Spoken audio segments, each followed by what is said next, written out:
আসসালামু আলাইকুম। আপনারা অনেকে জানেন আমার গ্রামের বাড়িতে যাচ্ছি, তো অটোতে চড়ে তারপর গাড়ি থেকে আপনার প্রচণ্ড জ্যাম পার করে তারপরে আবার রিক্সায়ও আবার অনেক জ্যাম। সদরঘাটে আপনার ওই দিন প্রচণ্ড জ্যাম ছিল। এই জ্যামকে উপেক্ষা করে অবশেষে আসলাম লঞ্চে নেই জায়গা তেমন একটা পাই নাই। আসি ড্যাগের মধ্যে আপনাদেরকে দেখাচ্ছি কীভাবে আমরা যাই।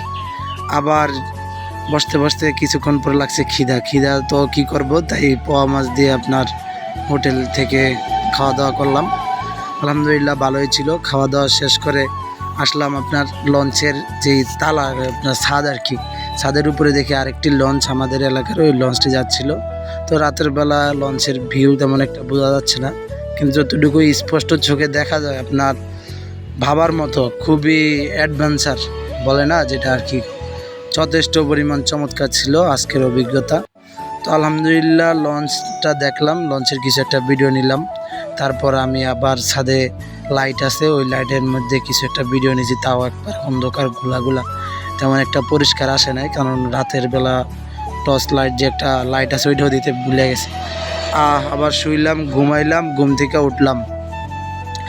ঘুমাইয়া দেখেন আশপাশে মানুষ কীভাবে ঘুমায়। বরিশালে যারা যায় অধিকাংশ মানুষ এভাবে ঘুমিয়ে যায়, হাজার মানুষ।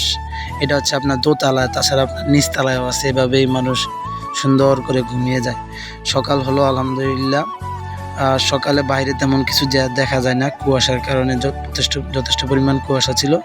তো ব্যাগটা গুছিয়ে আপনার লঞ্চের একবারে সামনে চলে এসেছি, কারণ বের হয়ে যেতে হবে। আজকের লঞ্চ জার্নি খুবই চমৎকার ছিল। তো বের হয়ে আবার মানুষগুলো আসতেছে, আমি অটো খুব তাড়াতাড়ি পেয়ে গেছি।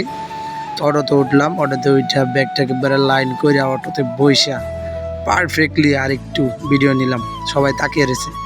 ধন্যবাদ সবাইকে। ইনশাল্লাহ এলাকার ভিডিও দেখবেন সবাই। ধন্যবাদ।